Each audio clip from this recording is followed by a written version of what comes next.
Broers en susters, ons lees saam vanmôre uit Lukas 19, daardie bekende gedeelte van die intog in Jerusalem en die vertalers daarbo geskryf. En van die 29ste versie af.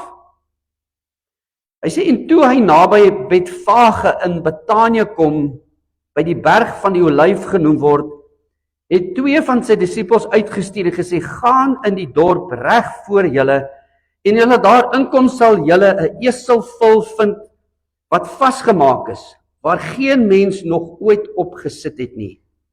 Maak hom los en bring hom vir my. En as iemand vir julle vra, waarom maak julle hom los? Moet julle so vir hom sê, die Here het hom nodig. Dit is ook so mooi waarheid daai, die Here het hom nodig. Dis 'n paar eselvulle wat die Here sê ek het hom nodig. Dis vir my so mooi. En die wat gestuur was, gaan toe en hulle vind dit soos hy aan hulle gesê het. En terwyl hulle die vul losmaak en die eienaar aan hulle, waarom maak julle hom los? En hulle antwoord, die Here het hom nodig. Toe bring hulle hom na Jesus toe en hulle lê hulle klere op die vul en laat Jesus daarop sit. En terwyl hy voortgaan, gooi hulle klere op die pad, en toe hy naby die afdraande van die Olyfberg kom, begin die hele gemenigte disippels God met blydskap te prys, en met 'n groot stem oor die kragtige dade wat hulle gesien het. En terwyl hulle sê, geseënd is die koning wat kom in die naam van die Here, vrede in die hemel, in die heerlikheid in die hoogste hemele. En sommige van die fariseërs uit die skare sê vir hom, meester, bestraf die disippels. En hy antwoord en sê vir hulle, as hulle swyg, sal die klippe dit uitroep. En toe hy naby kom die stad, sien hy, het hy daaroor begin ween.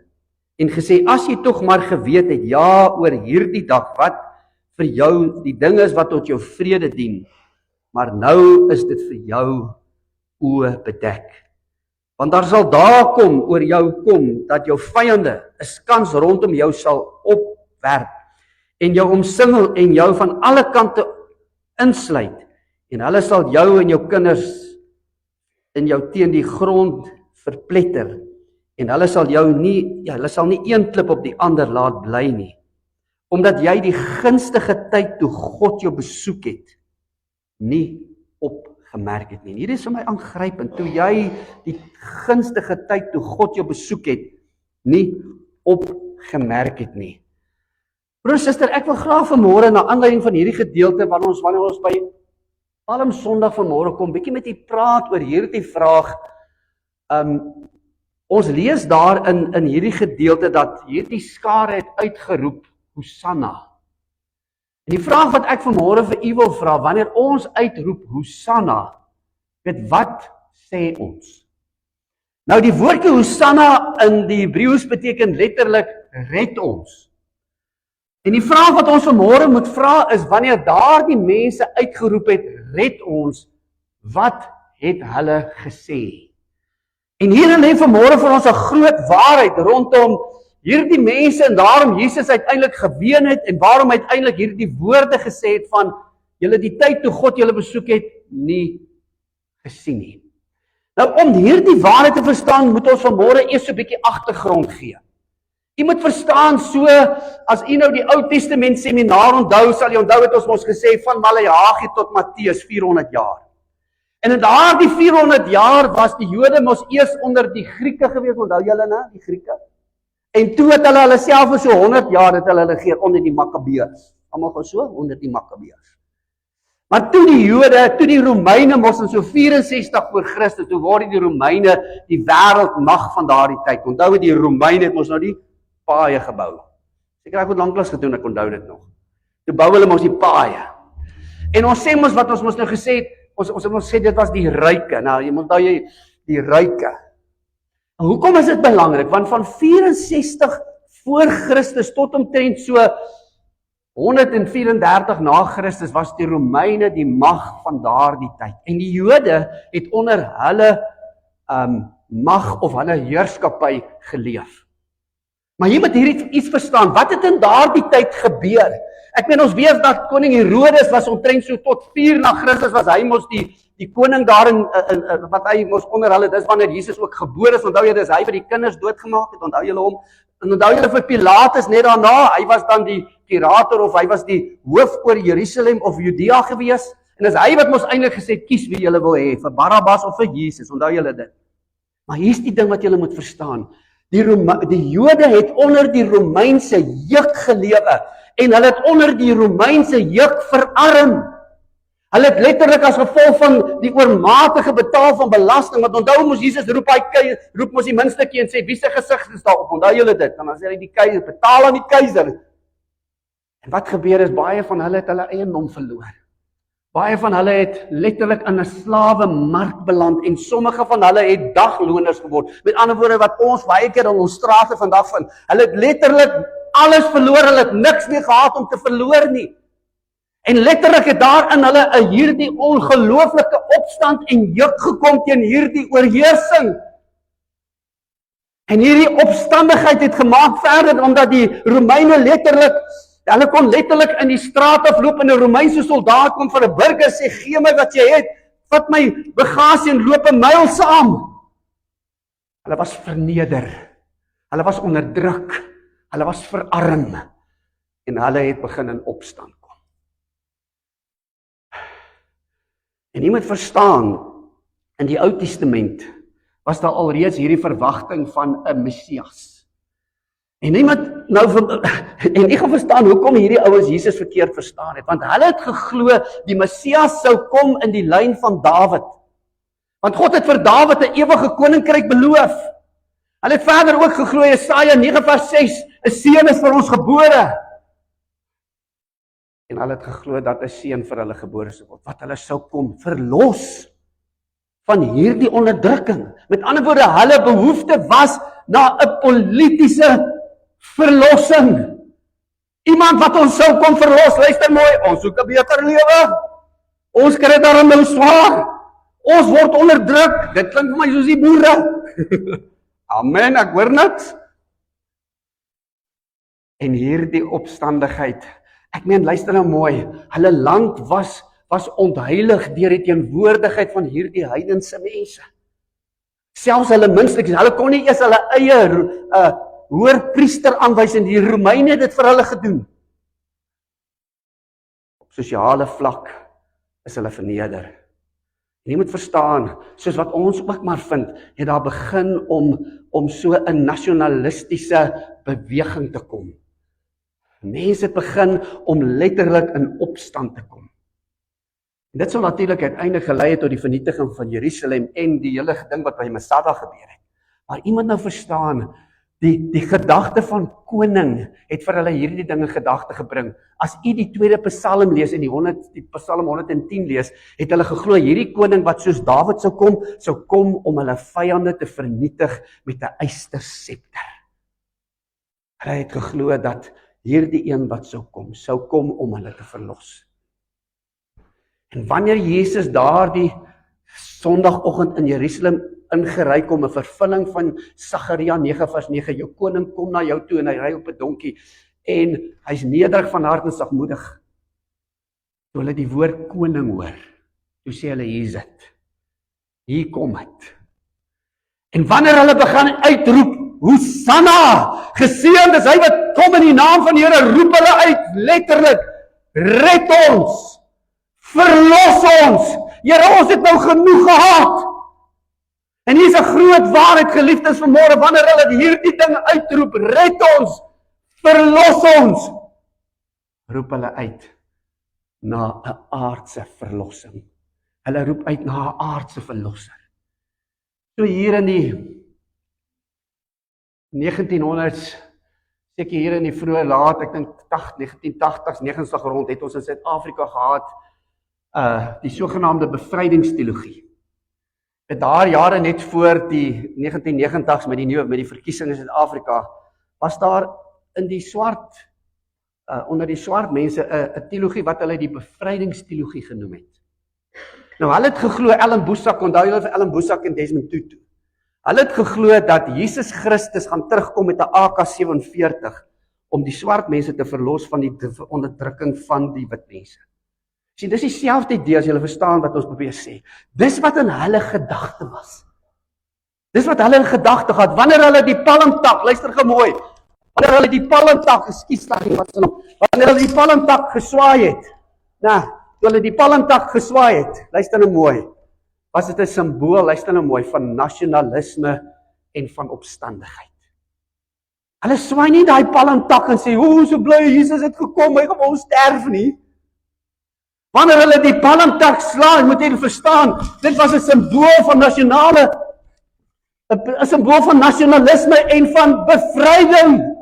Dis amper die boere wat die ou Suid-Afrikaanse vlag swaai. Kom nou, red ons! Jy sien, wanneer Jesus daar inkom en hy sien dit, weet jy wat doen hy? Het julle het gelees? Hy begin huil. Hy huil, hoekom huil hy?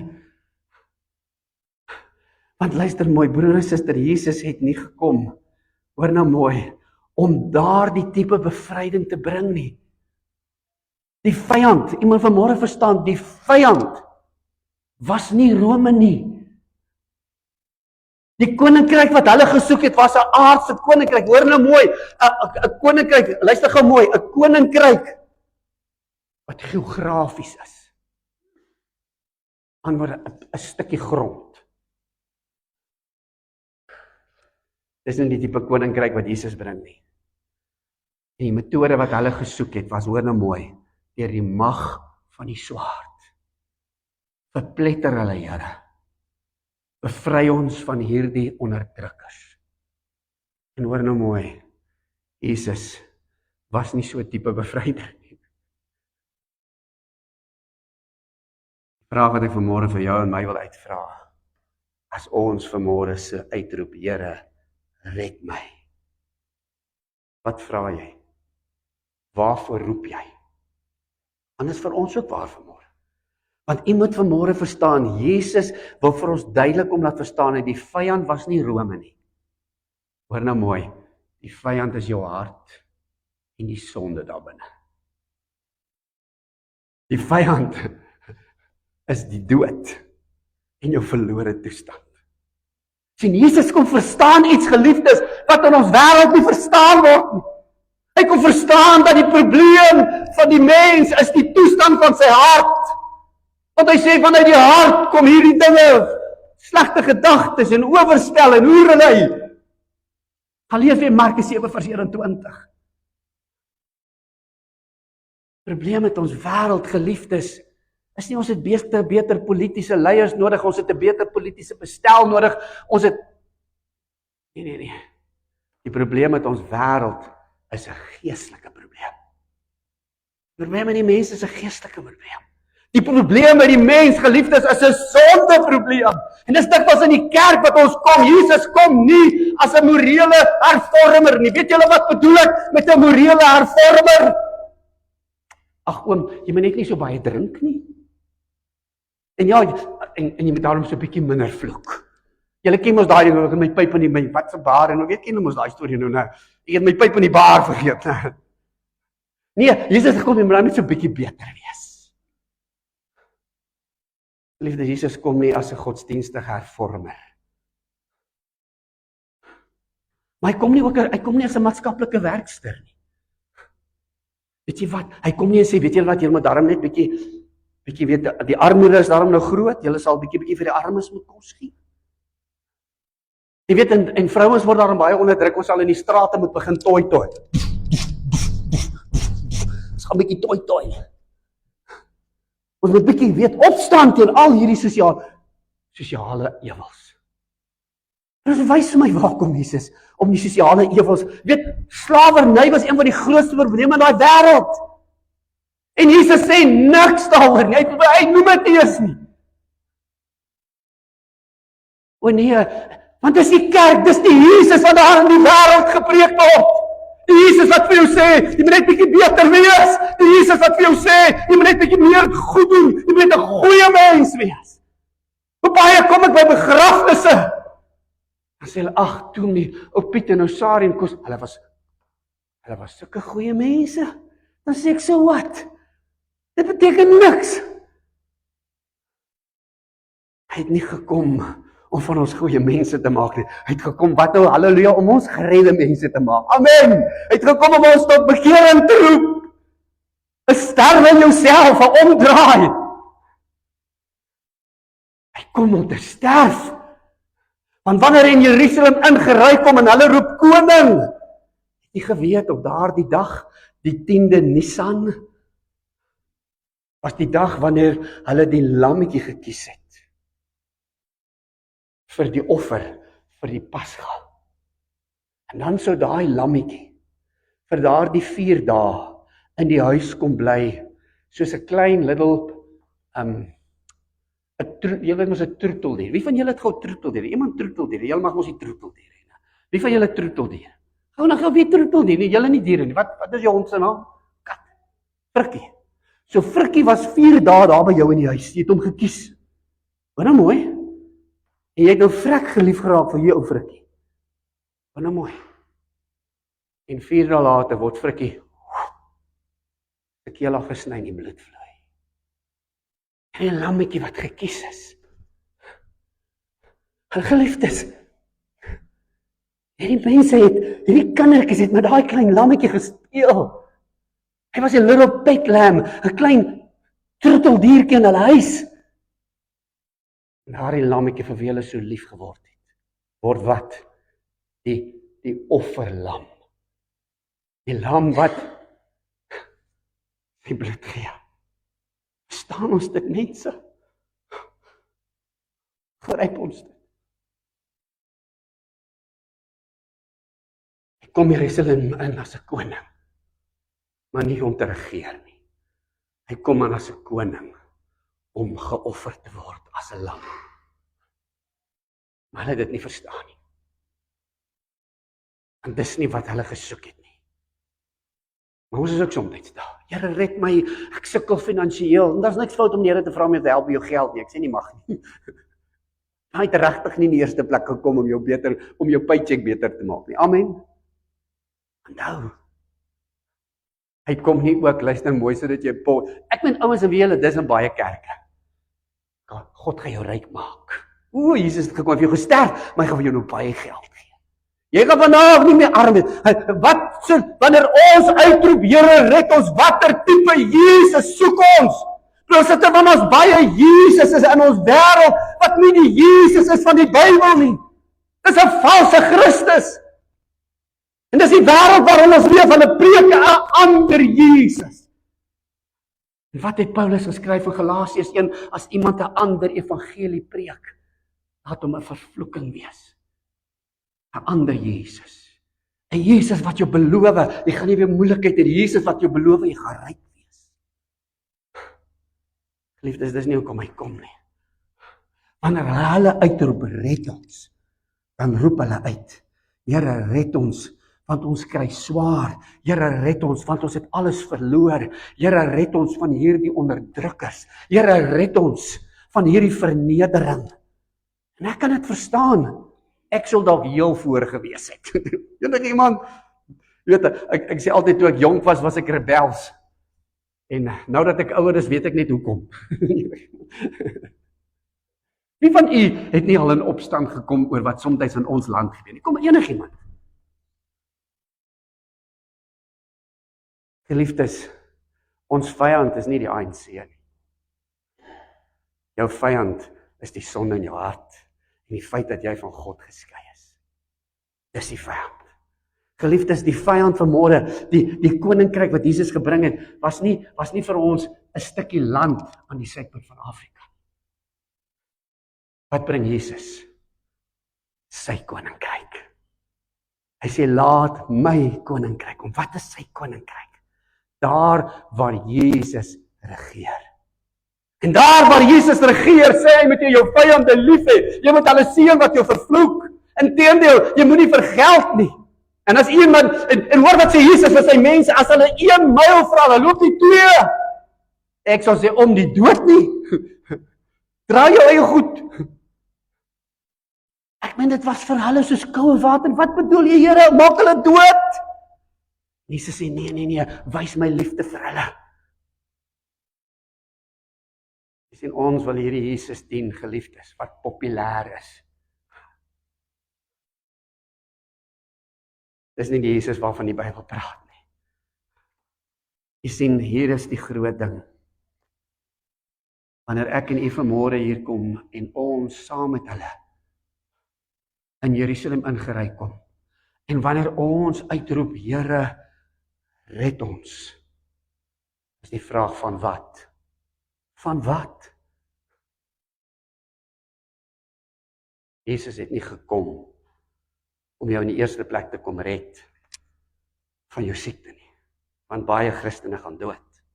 Hy het nie gekom om jou te kom red van finansiële swaar kry. Hy kan, maar dis nie hoekom hy gekom het nie. Hy het jou kom red van die feit dat jy 'n verlore sondaar is op pad hel. Hy het gekom om jou, luister gou mooi, hy het gekom om jou, hoor nou mooi, kyk gou mooi, om jou met God te versoen. Gekom om jou verhouding met God te herstel. Sodat jy 'n kind van die Here kan wees. Bloed gewas, nuut gebore uit die Gees, 'n nuwe skepsel. Hy het gekom, geliefdes, hier is die belangrikste. Hy het gekom, hoor mooi, om jou verhouding met God te kom herstel. Amen. Die vraag wat ek vir jou en my vanmôre wil vra is, hoe lyk ons verhouding met God vanmôre? Hoe baie keer moes hy vir hulle sê, julle dien my met julle leë harte. Ek praat altyd mos na, Annetjie van die Cremora ding nou. Honey, where's the Cremora? It's not inside. It's on top. Onthou julle daai ding, né? Amen. Liefdes, luister gou mooi vir my vanmôre. Waar staan jou hart vanmôre met die Here? Want kom ons wees eerlik, partykeer sê die, wat het Jesus in Matteus 15 vir hulle gesê? Onthou julle dien my met julle lippe, maar julle harte is ver van my af. Koue harte. En ons almal weet, soms in ons verhouding met die Here, gaan dit soms op daai plekkie, want soms dien ons en volg ons Jesus vir al die verkeerde redes, soos hulle. Geliefdes, wanneer Jesus kom as lammetjie om geslag te word, wanneer sy bloed daar vloei, is dit vir die versoening van sonde. Wanneer hy uitroep, my God, waarom het jy my verlaat? Was dit omdat hy in ons plek die plaasvervanger word. Ons praat altyd van die plaasvervangende dood. Hy sterf in jou plek, sodat jy nie nodig het om te sterf nie. Sodat jy nie nodig het om verlore te gaan. En hy bewerk vir ons 'n ewige saligheid. Geliefdes, is jy gered? Het jy al waaragtig tot bekering gekom? Jy al op my plek gekom, my behoefte is nie, kom ek vertel julle gou, so een keer kom 'n ou na my toe, hy het 'n drankprobleem. Hy drink te veel. En hy sê nou, hy kom na my en sê vir hom, Domie, weet jy wat, ek het 'n ernstige drankprobleem. Ek sê vir hom, nee, jy het nie 'n drankprobleem. Jou probleem is nie jou drank nie, jou probleem is jy's verlore en jy's sonder Jesus. Dis jou probleem. Want hier is die punt wat ek wil maak. Baie keer dink mense, as ek moet net ophou drink. Ja, dis wonderlik as jy ophou drink, maar hoor nou mooi, as jy ophou drink, gaan jy nog steeds hel toe, net nigter. Amen, wat ek het weer sê. As jy ophou drink, gaan jy nou net wragtig, jy gaan at least ligter hel toe. Amen, enig iemand? Kom nou. Jou issue is nie jou drank nie, jou issue is jou verlore hart, jou issue is dat jy moet tot bekering kom, jou issue is dat jy op die verkeerde pad is. Jy moet omdraai, jou sonde besef, dis wat Jesus kom, ek het nie gekom om regverdiges te roep nie, maar sondaars. Wat? Tot bekering. Ek vra vir, is dit die boodskap wat die kerk nog preek vandag? Ek vra jy. Intussen kom Jesus gekom het, sodat hierdie sondaar kon besef het hoe verlore is ek. En ek my lewe omgedraai het en ontdek, Jesus red. En toe ek uitroep, ek het ook geroep. Die 4 Maart 1982 in 'n badkamer in Brakpan het ek ook uitgeroep. Ek het ook uitgeroep, red my. Maar weet julle hoekom het ek geroep? Want ek het besef hoe verlore is ek. Ek het besef, as ek sterf vandag, ek gaan nie by die Here wees nie. Ek is verlore. Dis hoekom Palm Sondag gebeur het. Die vraag wat ek vir u wil vra, is wanneer ons roep, red my. Wat sê jy? O nee, Here, red my, ek is bietjie, ek is siek. Of Here, ek kort geld. Of Here, ek red my, ek sukkel. Red my van my taal, red my van my drank. Wat sê ons? Geliefdes, ons moet hierdie waarheid vanmôre verstaan, wanneer Jesus in Jerusalem ingery kom. Op daardie Palm Sondag, dit was lam, dit was wanneer die lammetjie gekies was, wat sou geoffer word, daardie Vrydag. Daardie lammetjie is gekies, en dan vir 4 dae word hy in die huis gehou. Daardie dag kom hy. En hy kom sê vir Israel, en hoor nou mooi wat sê hy vir hulle. In vers 53, in vers 42, hy sê, ag, as julle tog maar geweet het, wat tot julle vrede dien. Maar nou is dit vir julle oë bedek. As julle maar geweet het. Broer en suster, weet julle wat aangrypend is? Hulle het dit nie gesien nie. Hulle het dit nie verstaan nie. En wil vir my sê, ons lewe in 'n wêreld wat dit ook nie verstaan nie. Ons lewe in 'n wêreld wat dit ook nie verstaan nie. Ons lewe in 'n wêreld wat Jesus vandag gemaak word. As ek wil amper sê, wanneer ek soms politiek kyk, want ek kyk nogal redelik YouTube politiek. Dit is vir my eintlik interessant, dan sien ons hoe 'n wêreld Jesus wil gebruik vir hulle wokeness. Dit is nie hoekom hy gekom het nie. Mense gebruik Jesus vir hulle politieke oortuigings. Weet jy wat, op 'n stadium kom Jesus en hy sê, my koninkryk is nie van hierdie wêreld nie. Jesus het nêrens in politiek betrokke geraak. Hy het nie. Nou sê ek nie, jy moet nie stem nie. Jy moet, dis fyn. Maar Jesus het nie betrokke geraak by watter jy weet in Amerika is hierdie probleem, julle weet mos die demokrate en die paar republikeine. En ek meen daar's 'n oorlog, 'n geestelike en 'n oorlog. Wie is in die beheer? Maar wat hulle nie verstaan nie, Jesus het dit vir hom nie gegaan of jy 'n republikein of jy 'n demokraat is, vir hom gaan dit as jy gered. Vir hom wat dit gaan, as jy besig om my te volg, as jy besig om my koninkryk te kom, hy sê, my koninkryk is nie van hierdie wêreld nie. Want hy sê, want as dit was, sou ek geveg het.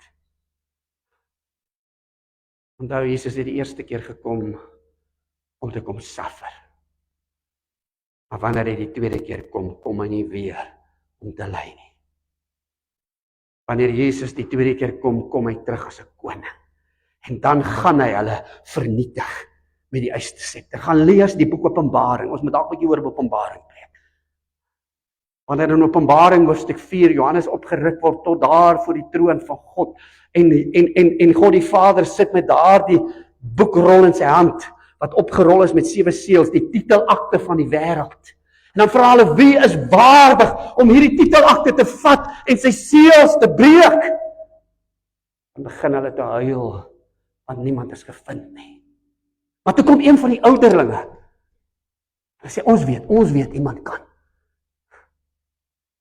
Die lam wat geslag is uit die huis van Juda. Hy sê, en toe ek so kyk, toe sien ek 'n leeu. Maar hoor nou mooi, wat hy omdraai, toe sien hy 'n lam wat geslag is. The Lion of Judah. Het die geslagte lam geword. En hy is waardig om daai seels te breek en God se oordeel oor hierdie wêreld te bring, maar nie nou nie. Dis wanneer hy terugkom by sy tweede koms, Dan kom hy nie weer om te ly en verneder te word nie. Dan kom hy terug om as koning te regeer. Die boek Openbaring sê vir 1000 jaar lank gaan hy sy koninkryk hier op aarde vestig. Geliefdes, dis hoekom die Jode vandag nog nie in Jesus glo nie. Want hulle het geglo, hy moes dit in sy eerste koms doen. Hulle het nie die lydende dienskneg van Jesaja 53 raak gelees nie. Terwille van ons oortredinge is hy deurboor, terwille van ons ongeregtigheid is hy verbrysel. Die straf wat vir ons die vrede bring was op hom, en deur sy wonde het daar vir ons genesing gekom. Geliefdes, dis die Jesus wat ons volg. Iemand het eendag gevra, hoe gaan jy Jesus herken? Want daar's baie Jesusse vandag. Het jy al agtergekom, almal Jesus. Ek dink goeie genade. Maar wat die Jesus praat jy? Iemand het eendag gevra, en hiermee wil ek afsluit. Hoe sal ons weet dis die regte Jesus? En dit iemand het so mooi gesê, you'll know him by the nail prints in his hands. Deur die hand, deur die spykers, was natuurlik nie deur die hande nie, deur die gewrigte geslaan, want dit sou daar geskeur het. Daar. Jy sal hom ken deur die spykermerke in sy hande. Want wat het Jesus vandag wat hy gehad het voordat hy hemel toe is? Wat het hy gehad toe hy, kom ek vra dit so, wat het Jesus vandag wat hy nie gehad het toe hy aarde toe gekom het? Sy merke. En hoe weet ek dit? Enige waar is die ouens wat die Bybel lees? Kom nou, hoe weet ek dit?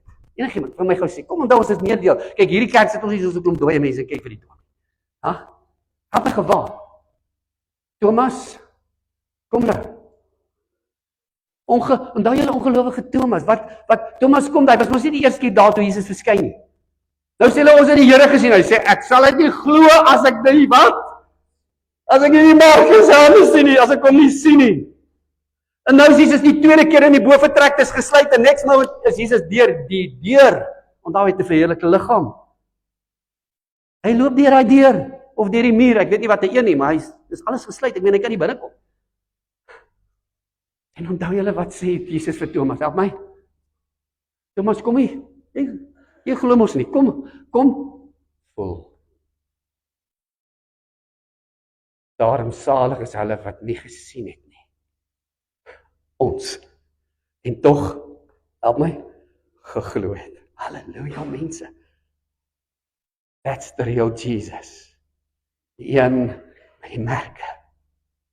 Want sy merke was vir ons sonde. Sy merke was vir ons verlorenheid. Sy merke was vir die feit dat ons onder die mag van die duiwel en die dood is. Sy merke was omdat ons van God geskei is. Want so lief het God die wêreld gehad, dat elkeen wat hulle lewe in hom sit, nie verlore sal gaan nie. As U en ek uitroep, Here red my. Wat sê ons? Wat het hulle gesê? Verstaan julle hoekom Jesus gehuil het? En 'n interessante side note net gou.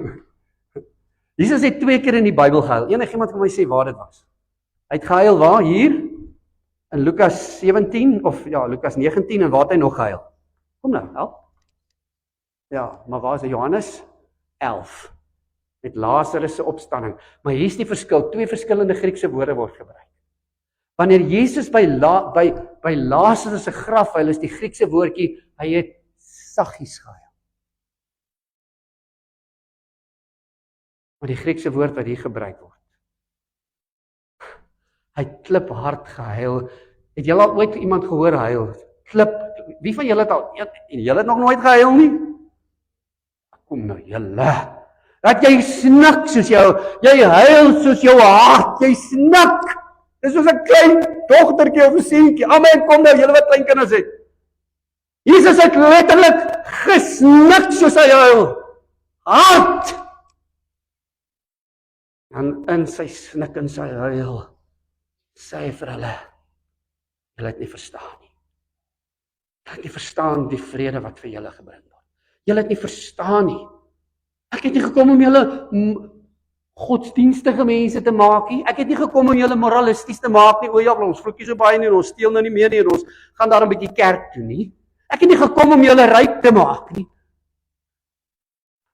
Ek het gekom om julle gered en julle te red.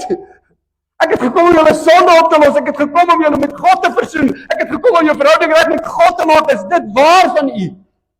Is dit waar van my? Geliefdes, waar staan jou lewe met God vanmôre? Ek en u regtig besig om vir Jesus te volg. Die een wat op die donkie gery het. En die een wat die lam is, wat vir ons geslag is. Is dit die Jesus wat ons dien? Want geliefdes, dis nie die Jesus wat die wêreld dien nie. Die moslems glo ook in Jesus. Te doen. Hulle Jesus is net nie gekruisig nie, hy is net 'n profeet. Die Hindus glo ook in Jesus, maar hy is net een of ander enlightenment teacher. Hulle glo ook in Jesus. Maar dis nie ons Jesus nie, amen. Dis nie die Jesus van die Bybel nie. Dis 'n ander Jesus. Geliefdes, is jy seker vanmôre jy dien die regte Jesus? Die een met die merk in sy hande. Die een van Paasnaweek. Halleluja. Die een van Paasnaweek. Wanneer ons Sondag en Vrydag gaan kom om die nagmaal te gebruik. En ons gaan onthou. Want hy sê dit is my liggaam wat vir julle gebreek word. Dis my bloed wat vir julle gestort word. Vir die vergifnis van sonde. Amen. Prys die Here. So as ons vanmôre uitroep, saam met my gou sê, Here red my.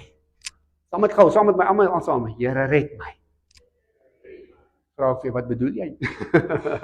Here red my, want ek is 'n sondaar. O, Here weet, hierdie mens kom nou. Here, hierdie mens verloor op, Here, ek en myself, niks vir u nie. Ouens, en wanneer jy dit doen, dan red hy jou. Hoekom? Want hy kan. Want hy kan. Want hy het sy lewe gegee.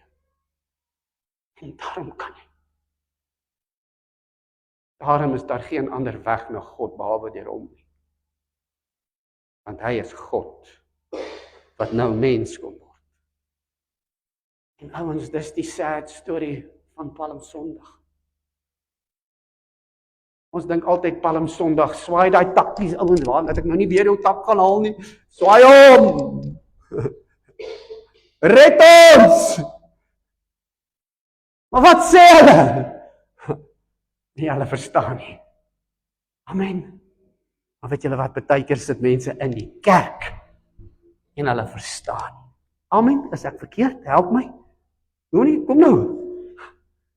Maar prys die Here dat ons die waarheid van hierdie woord kan preek. En daar is krag in die verkondiging van die woord. Amen.